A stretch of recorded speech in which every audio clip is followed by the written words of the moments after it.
Assalamualaikum warahmatullahi wabarakatuh.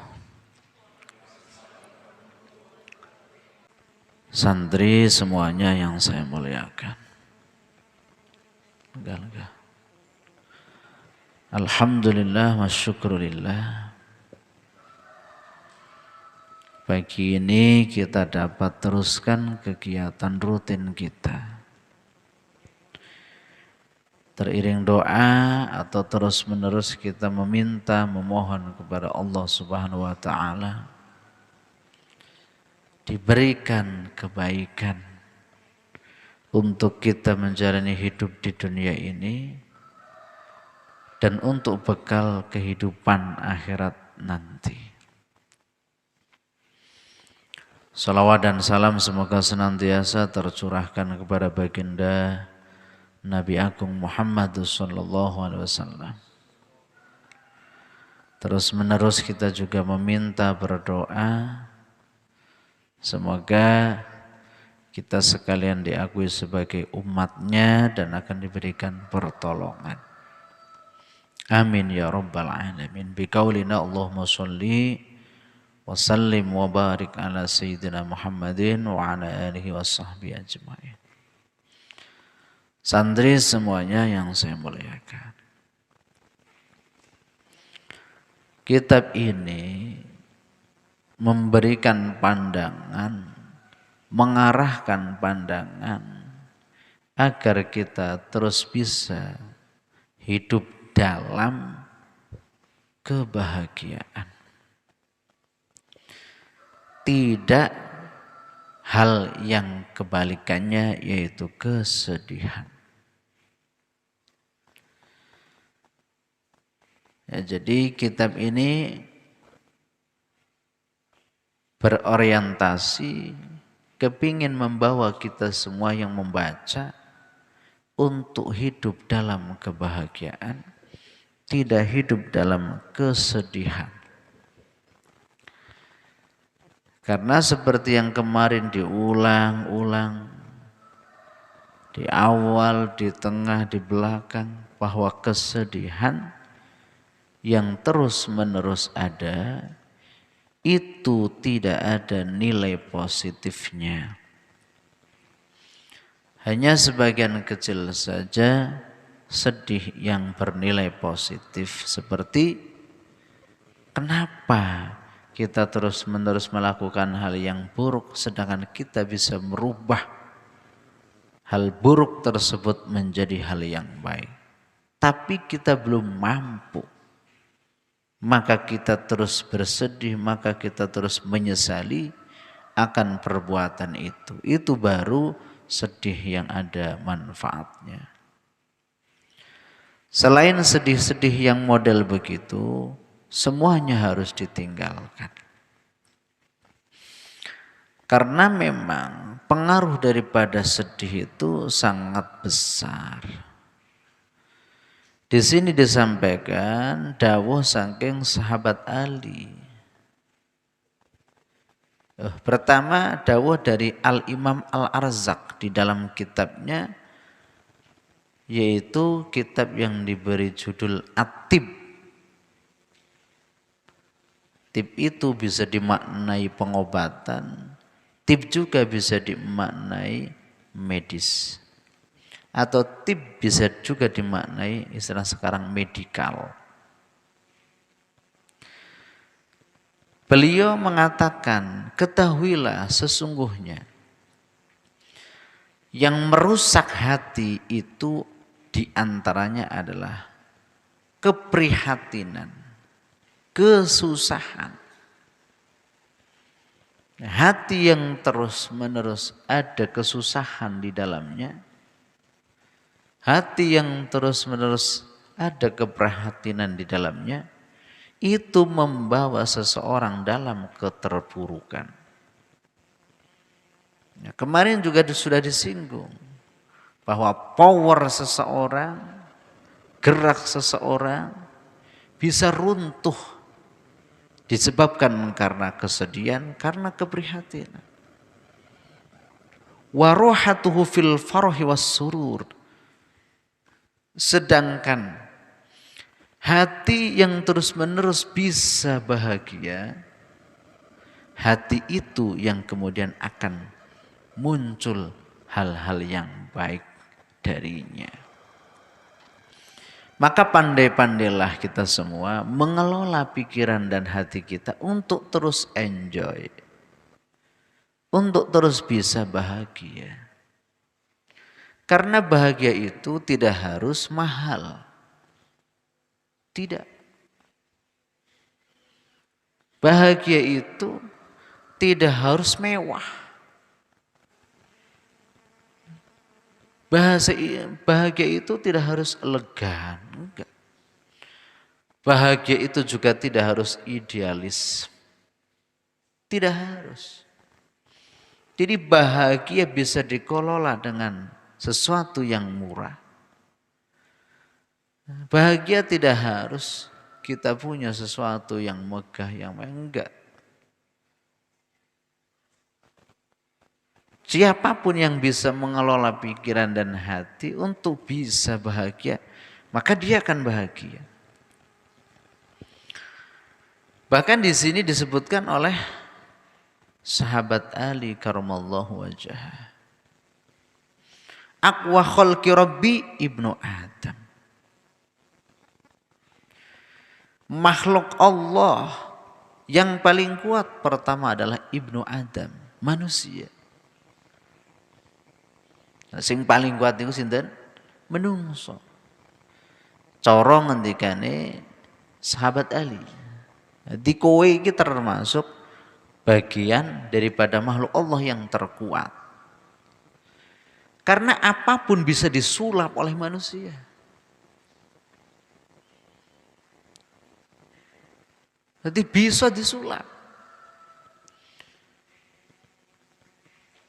Nganti perkara-perkara sing umpama dipikul wong ora kuat. Iki disulap karo menungso, bisa iku mabur karepe dhewek. Contohnya kapal terbang. Jalung umpama gelem nimbang ki pirang ton abote. Ngono. Diseni wong akeh pisan. Nek umpama 100 ya punjul kira-kira isine. Iki tetap bisa mabur. Iku tanda bahwa menungso iki makhluk Allah yang kuat. Apapun bisa dikerjakan. Dulu rasanya aeng sekali. Atau hal yang sangat-sangat tidak mungkin. Membuat jalan di tengah laut. Dulu seakan-akan tidak mungkin itu terjadi. Wong dhewek nek arep ngecor sedidik kenangan banyu ya ilang core-corane. Jenangane iki ilang.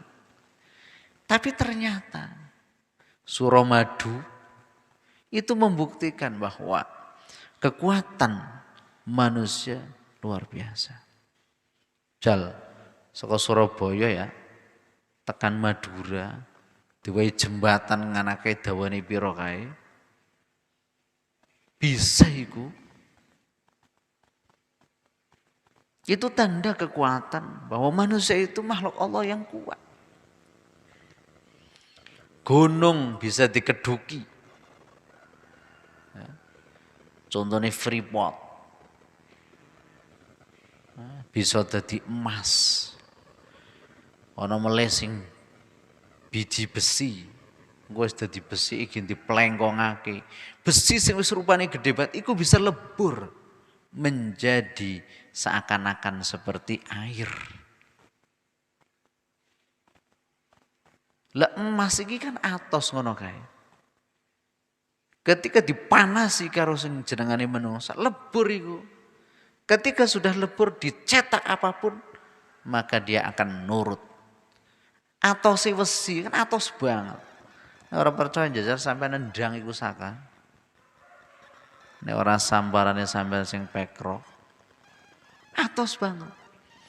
Tapi wesi bisa langsung dilebur karo kepandiane menungso.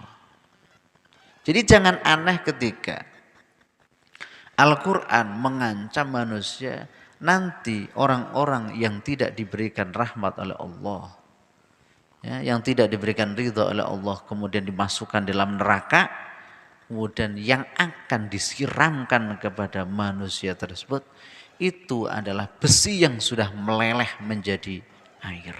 Koyo apa panasnya?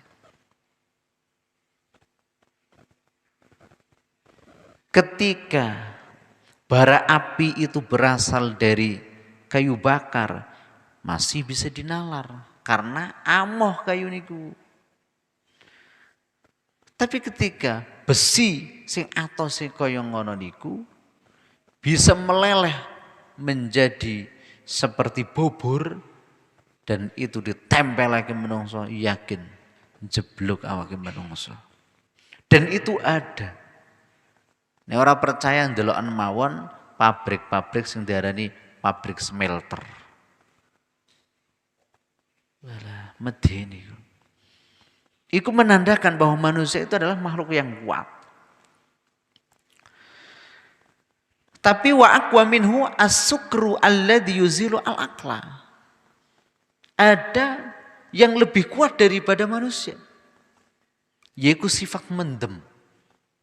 Mabuk. Karena dengan mabuk manusia sing kuating ngono iku bisa kalah total. Bakal akalnya hilang. Mulu ora sah nyedek-nyedek.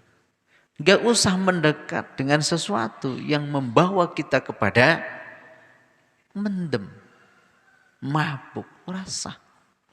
Sekuat apapun manusia yang namanya Ibni Adam ketika mabuk, dia tidak berdaya apapun. Entah itu mabuknya dengan minuman keras, entah itu mabuknya dengan obat-obatan terlarang, ataupun mabuk nopo mawon. Iku bisa lemah tidak berdaya, sempoyongan.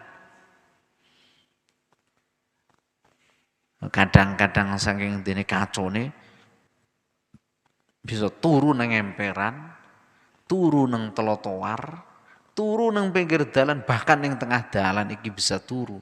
Gara-gara napa? Mendem. Jadi manusia yang kuat yang bisa meleburkan besi, manusia yang kuat yang bisa meleburkan timah, manusia yang kuat yang bisa meleburkan nikel, manusia yang kuat yang bisa meleburkan batu, iku nek loyo gara-gara mabuk wis ilang kabeh. Kacau. Ora sandata aleman, ora gaul nek ora mabuk mono. Gaul kak yang kono. Iki kan gaul sing ora terarah jenengan. Gaul sing bener iku ya siji penampilan oke, kira-kira ngono iku. Penampilan oke, finansial oke, kan ngoten. Napa-napane serba oke, masa gaul kok turu nang trotoar, turu nang pinggir dalan bahkan nang tengah dalan, sempoyongan ngomong ora cetha. Iku kah gaul jare. Lah, nek orang ngono iku jan tetep ora ngerasakan jiwa muda. Jiwa muda apaan ngono iku? Itu jiwa muda yang kemudian runtuh. Bahkan andai kata terus menerus seperti itu, tidak ada masa depan yang bisa dinantikan. Dunianya lebih-lebih akhiratnya, tidak ada yang bisa dinantikan. Ya, jadi manusia yang sangat kuat, andai kata sudah tersentuh apa yang dinamakan sukru atau mabuk, dia tidak berdaya sama sekali. Kan pernah diceritakan dalam kitab Durratun Nashin, seseorang yang dinamakan Barseso. Jadi dia itu termasuk wong sing hebat mau niku. Santrine kata nek mulang karo mabur kan hebat iku. Tapi kemudian tergoda oleh setan. Setan nyamar dadi wong ahli ibadah sing tekun banget nggawone tasbih. Nah, terus menerus begitu. Jadi setan menyamar menjadi manusia yang taat beribadah untuk mengelabui seorang wali yang dinamakan Barseso. Akhirnya Barseso mulai tergoda, bertanya. Orang yang sudah hebat seperti kelasnya Barseso pun dengan orang yang istiqomah dia tertarik. Dan si setan itu mampu merubah dirinya menjadi sosok manusia yang istiqomah. Terus mawon ngadep karo Allah, ora katon nginum, ora katon madang. Terus mawon. Akhirnya Barseso mulai tergoda. Mendekatlah Barseso kepada si setan yang menyamar menjadi manusia yang taat. Kang, sampean bisa ibadah kenceng teman ngono iku. Apa rahasiane? Jal kula dituturi, kira-kira ngono iku lah. Akhirnya si manusia taat iku sing sajane jelemaan daripada si setan ngomong. Wah, kula bisa ngene iki nglakoni dosa. Dosa? Jal, sampean mateni wong. Barseso enggak mau. Ya nek ora mateni wong ya zina karo wong. Barseso juga enggak mau. Akhirnya tawaran terakhir ya wis. Mateni wong ora gelem, zina karo wong ya emoh wis iki. Inumen iki arak. Minumlah minuman keras ini. Nah, dipikir-pikir karo Barseso, kayaknya di antara 3 pilihan membunuh, berzina dan minum minuman keras adalah yang paling ringan minuman keras. Akhirnya temenan. Barseso nginum. Wis dinum, ora tau nginum kiai kan. Biasanya pulang ngaji nginum sedikit sempoyongan. Nah, barang sempoyongan weruh sing bakal minumannya cantik. Akhirnya langsung zina karo iku. Barang itu sudah terjadi. Nah, sing dizinani kan meteng. Nah, jaluk tanggung jawab kan iku. Nah, ketika seorang kiai sudah ternoda dengan itu, kemudian sik dekne iku menutup wirang, setan memberikan bisikan, pateni wae ke bocah. Daripada wibawa kamu hilang, pateni. Akhirnya temenan. Sing nuntut njaluk ditanggung jawabi dipateni karo Barseso. Selesai kan katone urusane. Setelah itu si setan langsung ngomong-ngomong karo warga, sampai tak tudui. Kan wingi ana bakul minuman kene iki ilang kan. Kayak iki ora ilang, kayak iki mati. Dipateni Barseso. Mergane apa? Mergane hamil dihamili Barseso. Nek ora percaya tak tuduhaken iki lobange sing kanggo mendem. Tenan diparani karo masyarakat ketemu kabeh. Nah, Barseso sing wani ulama gede bisa mabur hari ditangkap rame-rame. Ya, disiksa rame-rame untuk mempertanggungjawabkan perilakunya. Dan disitulah setan sing menjelma menjadi wong sing taat iku mara. Priye Barseso kabari? Enak toh? Anu sarane nyong? Enak apa nani? Kira-kira wong siki ketak bandem kowe kira-kira.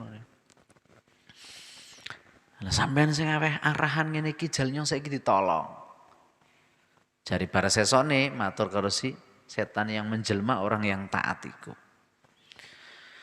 Setelah itu si setan ngomong ya wis iki katakan saja. Seorang pangeran pokoke. Ngomong yang kono tok bae, engko tak tulungi.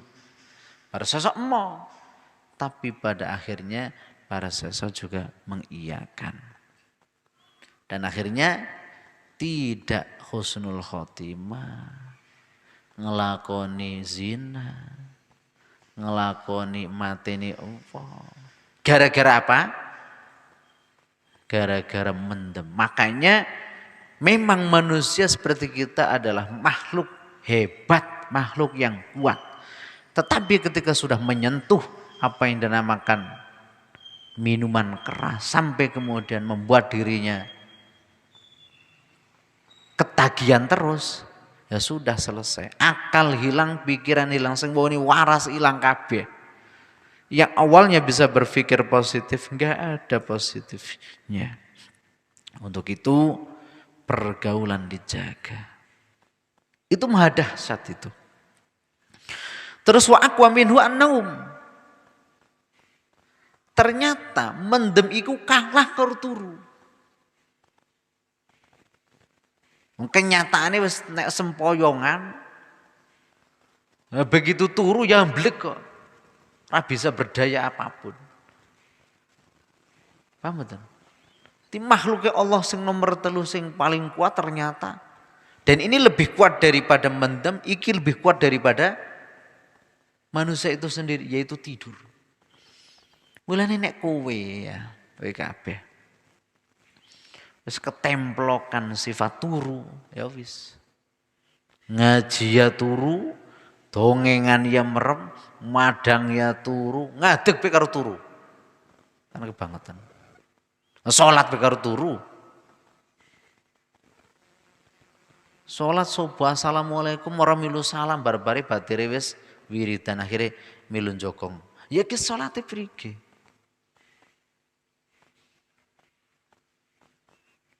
Sebagian daripada tidur yang kita lakukan adalah bentuk untuk memperkuat badan kita. Tapi nek kakean turu rapik. Tapi pakanan dawuh naumus shaim ibadatun. Turune wong poso iku ibadah.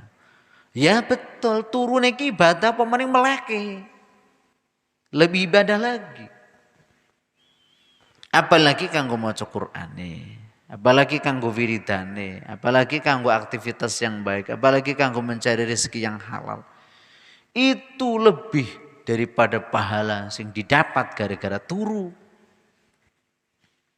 Cok kadang-kadang ana sing matur ngoten niku. Wong turune wong poso iku ibadah, ya betul ibadah. Wong turu ibadah apa maning meleke. Jadi makhluk Allah yang ketiga yang lebih kuat daripada Ibnu Adam dan lebih kuat daripada as-sukru adalah tidur. Ora ana tambane nek wong ngantuk niku. Tambane iki merem tok niku. Tapi jare kula iku merem iki ya dikondisikan. Wayah merem ya merem. Wayah melek ya melek. Contoh ngaji ya, itu kan udah wayah merem itu ya melek. Kadang-kadang bolak-balik. Wayah merem melek, wayah melek merem. Gambile omong jam setengah 12 malam duki jam 3 karena jam 3 umpama sahur. Kan wayah merem niku. Malah melek dongengan rampung-rampung. Mbah sing didongengake ngalor ngidul. Ora rampung-rampung. Gebludak bae. Engko pas wayahe ngaji subuh utawa subuhane mulai subuhan ya, mulai ngloyor. Ap nubruk tembok pengen iki. Jadi salat subuh wis karo sempoyongan dalam ringan jedut tembok. Allahu Akbar. Langsung sedakepe lolos. Nabrak iku akhir. Dilanjutkan ketika kuliah subuh. Mapan, sahur wis wareg, awak wis kepenak, langsung mapan sedeku, silah. Wis merem. Nguteng-nguteng ini rampung kuliah subuh. Langko padahal suara ngaji kudune turu melek maning tekan jam 12. Ku 12 mulai sholat mujahadah merem maning. Nggo orang ngaji 1 jam kudune kanggo merem malah melek. Ku pas mulai ngaji mulai jam 2 merem maning. Akhirnya wayahe melek dadi merem, wayahe merem dadi iki ora beres. Tolong tempatkan sesuatu pada posisinya. Waya melek ya melek, waya merem ya merem. Iku bagus. Coba ya melek merem ya merem melek tinggal kancane kowe. Ki batire ki padha sinau, batire ki padha kerja umpama. Kowe merem. Ku batire sepada merem kowe ki melek. Nana kancane terus. Kancane merem sampean melek, kancane melek sampean merem, kancane sapa dhewean to. Karo lindringan. Lindring. Wa aqwa minan naumi alhammu. Falhammu aqwa khalqi rabbi. Nah, yang lebih bisa lebih kuat daripada turu adalah prihatin. Wong kok lagi ngrasakaken prihatin temenanan. Lara atine temenan ora bisa merem. Mumpama nembe digawe wirang kanca, digawe wirang tangga, dihina-hina kanca, dipoyoki tangga umpama bisa ora merem.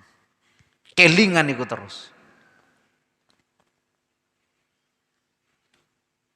Kowe umpama nembe dizalimi wong. Tapi nganti atine bener-bener terluka, ora bisa merem. Dipaido uang, dipoyoki uang, dihina uang, dicacimaki uang, dibuli orang. Nganti hatinya terluka, ora bakal bisa merem. Jadi sing turu sing maha dahsyat itu ternyata tidak sanggup membawa manusia yang hatinya sedang terluka. Maka mengkondisikan pikiran dan hati untuk tidak terkena penyakit ham atau keprihatinan itu sangat penting. Kata-kata orang yang bisa merusak hati itu banyak. Kata-kata orang yang bisa memotivasi, membuat orang semangat itu juga banyak. Usahakan kata-kata kita yang kita sampaikan iki kata-kata yang bisa membangun orang lain jadi semangat. Latihan, pancen angel. Pamaning nek di dalam keadaan mangkel ya wis. Nah, makanya ini ternyata menurut sahabat Ali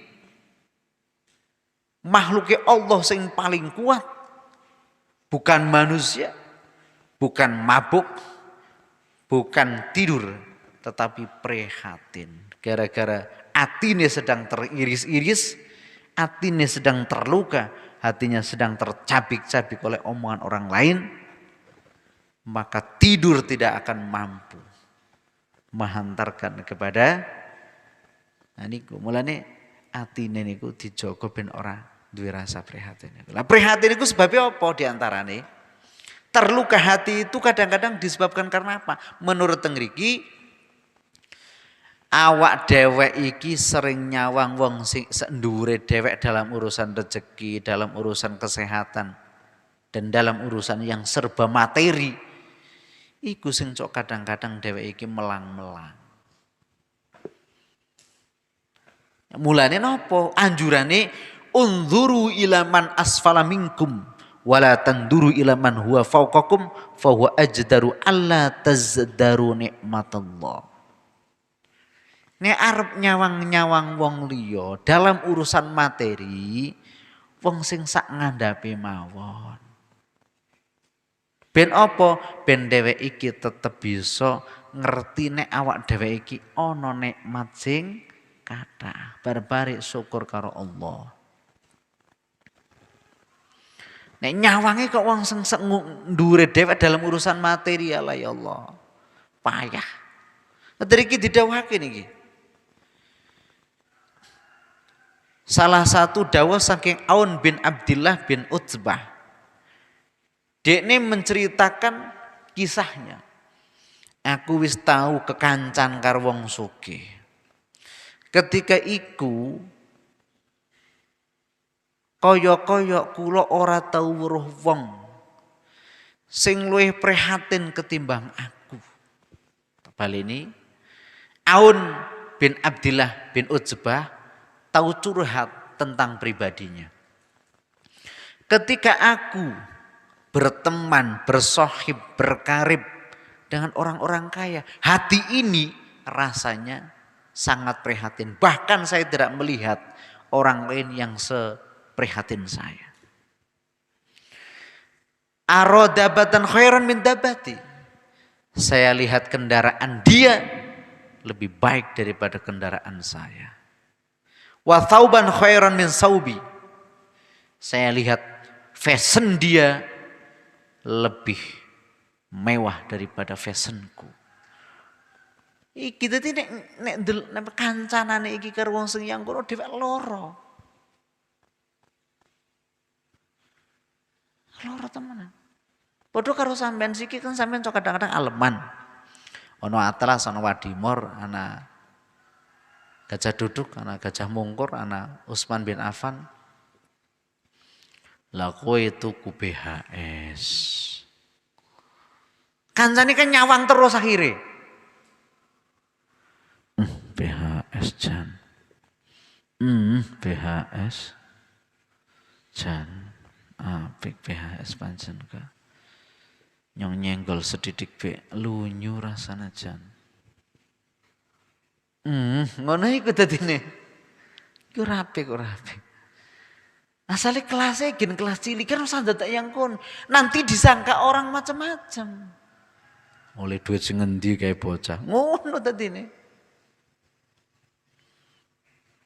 Ana Fika, ana Revo, ana Bit. Laka siji ana Vario 150. Apik cah kiye. Nah, Vario 150 ngemek biji, ngemek NMAX. Apik cah gede cah. Ditumbak iki bokonge pas. Gue sing biji ik NMAX ngemek melih. X-Max, Forza, T-Max. 10 biji orang amput-ampute. Temenan ngono iku. Ini curhatan daripada seorang Aun bin Abdillah bin Utsbah. Saya berteman dengan orang kaya sehingga hati saya penuh dengan keprihatinan. Lara terus nyawang kendaraan kae luwih apik daripada gonyong. Deleng pakaian kae luwih apik daripada nyong. Akhirnya lara. Tapi wasahibtu al-fuqara fastarohtu. Ketika saya berjumpa, berkawan, bergaul, berteman dengan orang-orang fakir, hati saya tenang. Dan hati saya bisa bersyukur kepada Allah. Karena ternyata ada nikmat yang jauh lebih banyak yang Allah kasihkan padaku daripada teman-temanku yang lain. Dine kowe kepengin atine tenang, bertemanlah, bergaulah dengan orang-orang yang bisa membuat kamu tenang. Kadang-kadang seorang nyawang. Orang nyawang nek dhewek niki sapa? Mulane tekan siki poho, kula ki izin. Nek kumpul-kumpul karo wong sing jos-jos kula izin. Izin. Di samping izin mbok-mbokan engko atine kula rubah. Sorbane jan. Lah payah ngono. Untung bae kula ora seneng sorbanan. Jan ya Allah. Lunyu. Temenan. Kalau sesuatu price-nya itu tinggi, larang. Lunyu. Disangka genah kileng-kileng. Kayak disiram minyak. Padahal nana minyak. Ngono jadi muni ngono iku. Kelambi gak. Ku tempelan laler gigal jan. Nek orang lunyu tetep ora lunyu. Ha iki medene. Mulane kula iki siji izin, nomor loro mbok ngono-ngono iku. Asale nek wong dhuwur ki dongane dhuwur-dhuwur. Kene sing ora pengalaman dhuwur dijek dongengan dhuwur kan meneng tok akhire. Arep ngomong apa? Orang ngomong masa ngeringok natro. Arab nyambung kakayane urung nyambung. Wis lah. Saiki sadar diri, sadar posisi. Jari Arya. Ya ngono sih yang terkenal. Sadar diri, sadar posisi. Jadi kowe ora usah gaul karo wong sing medeni. Ndadak rubah atine kok. Padha kula bareng yang ngoten niku. Ora. Izin. Jadi gaulah dengan orang yang sekira membuat hati kamu tenang. Jangan gaul dengan siapapun yang membuat hati kamu itu kemerungsung atau kepenginan banget. Ojo. Iki lebih membahayakan. Jarine sahabat Ali ngendikane ngoten iku. Lebih bahaya daripada tidur, lebih bahaya lagi daripada mabuk, lebih bahaya lagi daripada sifat manusia itu sendiri, yaitu gaul yang salah tempatnya. Bis dari dolanan ya karo bocah-bocah sing kira-kira ndadekna ora dongengane dur-dur ora. Kowe umpama cedhake karo anak DPR umpama. Sing bendina umpama dolanane apa ngono iku. Aku kan bingung. Arep dongeng apa ya nyong ya? Masa nyong dongeng godik nang pondok rasane ora pas. Ya, jadi rawat pikiran kita, rawat hati kita agar hati kita terus bisa bersyukur kepada Allah karena nikmat yang Allah kasihkan kepada kita itu tiada tara. Jangan hanya dianggap bahwa nikmat yang Allah kasihkan kepada kita hanya berupa materi saja. Tidak. Kesehatan adalah nikmat yang besar. Keimanan, keislaman adalah nikmat yang besar. Sampai-sampai kita masih bisa makan seperti sekarang ini, itu juga nikmat yang sangat besar. Gak usah kita bahagia, perlu sing mahal-mahal, gak usah. Bahagia itu siapapun bisa mengelola pikir dan hatinya untuk terus bahagia, maka dia akan mendapatkan kebahagiaan itu. Amin ya rabbal alamin. Al-Fatihah. Bismillahirrahmanirrahim.